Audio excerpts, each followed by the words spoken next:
Dear friends, greetings. We all love people with high intelligence quotient,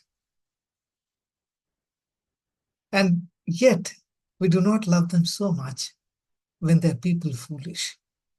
For example, a person who can dazzle you with his ability in mathematics or her ability in physics, if they cannot get along with people, cannot respect others, cannot listen to other people's point of views, are people foolish. That is, they have low emotional quotient. The ability to relate to oneself well and relate to others well is so critical to managerial and leadership capabilities.